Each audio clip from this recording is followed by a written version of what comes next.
मित्रों नमस्कार। मैं पंडित लाल बहादुर शुक्ला ज्योतिष केंद्र यूट्यूब चैनल के माध्यम से आप सभी मित्रों का हार्दिक स्वागत करता हूं।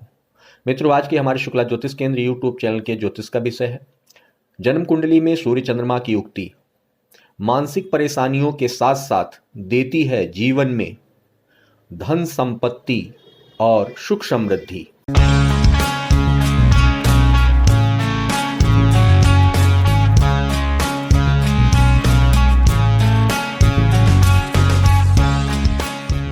जैसा कि मित्रों, जन्म कुंडली में सूर्य चंद्रमा की युक्ति का एक बहुत बड़ा महत्वपूर्ण विषय है। चंद्रमा जिस स्थान पर होता है उस स्थान पे बैठे उस राशि के अनुसार उस व्यक्ति की, उस बालक की राशि बनती है, जो कि जीवन पर्यंत तक उसी राशि से उसके ग्रहों का संचालन हो। सूर्य आत्मा का कारक है, चंद्रमा मन का कारक। सूर्य जो है सभी ग्रहों का राजा है और चंद्रमा सभी राशियों पर, अर्थात सबसे तेज जो गति है चंद्रमा की है, जिसको मन माना जाता है।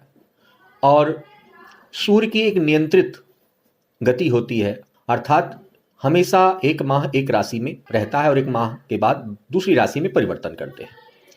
इसलिए सूर्य को आत्मा का कारक माना गया है और सूर्य कभी अस्त नहीं होते।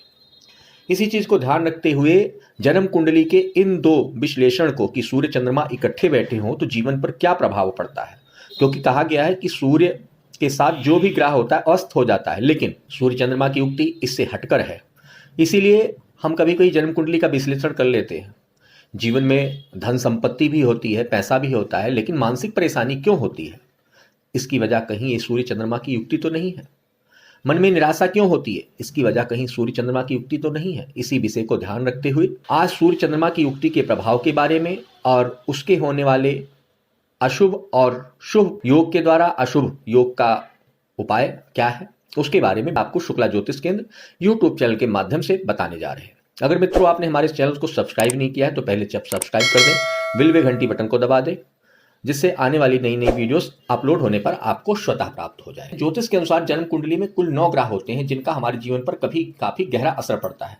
व्यक्ति कुंडली में अलग अलग भावों में और अलग अलग स्थितियों में मौजूद अनेक ग्रह अलग अलग शुभ या अशुभ प्रभाव देने वाले होते हैं। कुंडली में, जन्म कुंडली में ग्रहों की युक्ति देखने को मिलती है। युक्ति का अर्थ होता है कि 2 ग्रहों का एक साथ होना। ऐसे में 2 ग्रहों की युक्ति भी व्यक्ति के जीवन को विशेष प्रभाव डालती है। आपको हम ज्योतिष के 9 ग्रहों में जो है सूर्य देव को सभी ग्रहों का राजा कहा गया है।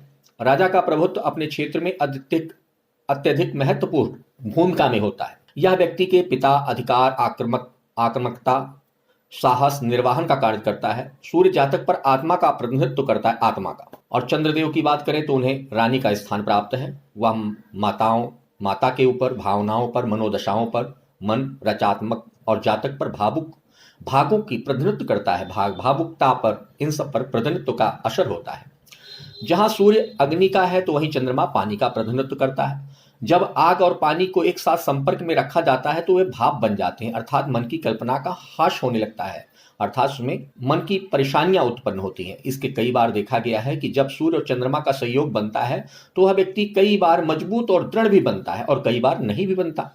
जब भी दोनों ग्रह एक ही जगह में मौजूद होते हैं तो उस व्यक्ति का अवश्य जन्म जो होगा वो अमावस्या या शुक्ल पक्ष की प्रतिपदा में ही होता है। अमावस्या या शुक्ल पक्ष की प्रतिपदा के समय ही होगा जब सूर्य और चंद्रमा एक साथ हो। यह विशेष तौर से बात है मित्रों, यानी कि इन दोनों की ग्रहों की कुंडली में शुभ स्थिति में होना बेहद ही अनिवार्य और महत्वपूर्ण होता है। यदि ऐसा हो जाए तो व्यक्ति के जीवन में तमाम परेशानियों का अंत होने लगता है। जहां सूर्य को आत्मा का कारक माना गया, वहीं दूसरी तरफ चंद्रमा का मन का कारक होता है और सफलता के लिए आत्मा और मन का संतुलन एक साथ होना बहुत जरूरी है। मित्रों, कुंडली में सूर्य चंद्रमा की युक्ति का फल क्या होता है बताते हैं। चंद्र सूर्य में जितना अधिक दूरी पर रहेगा उतना बल प्राप्त करता है।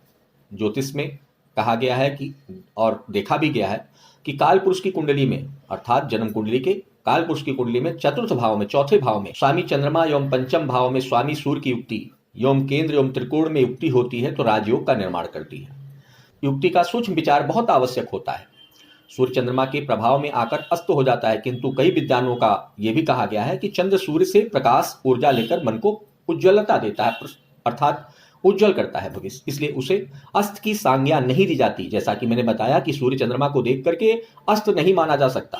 सूर्य दाईं आंख है तो चंद्रमा मनुष्य के बाईं आंख का प्रतिनिधित्व करता है। साथ ही सूर्य दायां एवं चंद्रमा बायां स्वयं है, सूर्य पिता एवं चंद्र माता है, तो इन्हीं से सृष्टि का संचार होता है। इसलिए सूर्य चंद्रमा की युक्ति को हमेशा ये नहीं कहा जा सकता कि बुरा नहीं माना जा सकता या अशुभ नहीं माना जा सकता।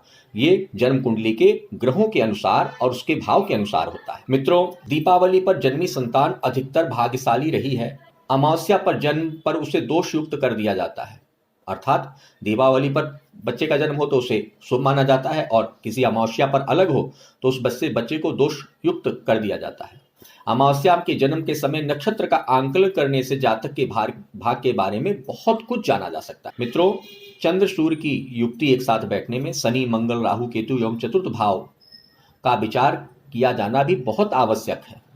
मेष एवं वृश्चिक लगन में चंद्र सूर्य केंद्र त्रिकोण के मालिक होते हैं। इस तरीके से इनकी दृष्टि संबंध हो तो राजयोग बनता है। हमें मात्र चंद्रमा की उपस्थिति का देखना आवश्यक होता है और सूर्य का कि इन भावों का संबंध क्या है। केवल चंद्रमा और सूर्य की युक्ति होने से अशुभता का प्रभाव नहीं कह सकते। सभी भावों में युक्ति भाव एवं अपने कारक तत्व में अलग अलग प्रकार के फल देती है, किंतु चौथे भाव में सूर्य चंद्रमा की युक्ति चंद्र को बल को अत्यधिक मिल जाता है, जिसके फलस्वरूप सूर्य के कारक तत्व में कमी आ जाती है एवं दसम भाव में विपरीत स्थिति में आकर चंद्र बलहीन हो जाता है, अर्थात चौथे चंद्रमा के अशुभता का योग अधिक होता है। सूर्य चंद्रमा की युक्ति से अमावस्या योग बनता है। दुनिया में सूर्य चंद्रमा एक दूसरे से अलग दूर होने की बात पर ज्यादा जोर दिया जाता है, क्योंकि ऐसा माना जाता है कि दोनों ग्रह जितने एक दूर से दूर होंगे उतने ही शुभ परिणाम देंगे। चंद्रमा सूर्य को जितना दूर होगा उतना ही बल देगा। हालांकि जब यह दोनों ग्रह मिलकर युक्ति करते हैं तो इसमें अमावस्या योग का निर्माण होता है। अमावस्या योग जातकों के लिए शुभ नहीं माना जाता।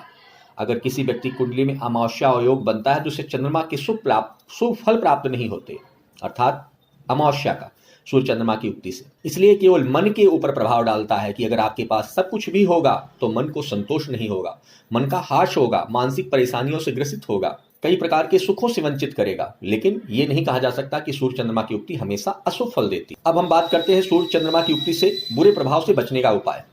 सोमवार के दिन भगवान शिव जी की पूजा करें और शिवलिंग पर जल अर्पित करें। जरूरतमंद लोगों को चंद्रमा से जुड़ी वस्तुओं का दान करें, जैसे सफेद वस्तु का दान करें, दूध, चावल, चीनी, घी इत्यादि वस्तुओं का दान करें। कोशिश करें कि सुबह जितनी जल्दी हो सके उतनी जल्दी जागें और रात को जल्दी सोने की वजह रखें कि रात को जल्दी सोएं और सुबह जल्दी जागें। अगर मुमकिन है तो अमावस्या के दिन व्रत भी रखें और मांस मदिरा का सेवन ना करें। इस प्रकार मित्रों, ये चंद्र और सूर्य की युक्ति के संबंधित ज्योतिष विचार मैंने आप सभी के सामने रखा। कैसा विचार लगा आप लोगों को हमारे कमेंट बॉक्स में राय अपनी अवश्य दें, तथा आने वाले समय में ज्योतिष से संबंधित विचार शुक्ला ज्योतिष केंद्र यूट्यूब चैनल पर देखते रहें। मित्रों, फिर से एक नया विचार लेकर उपस्थित होंगे। तब तक के लिए मित्रों, नमस्कार।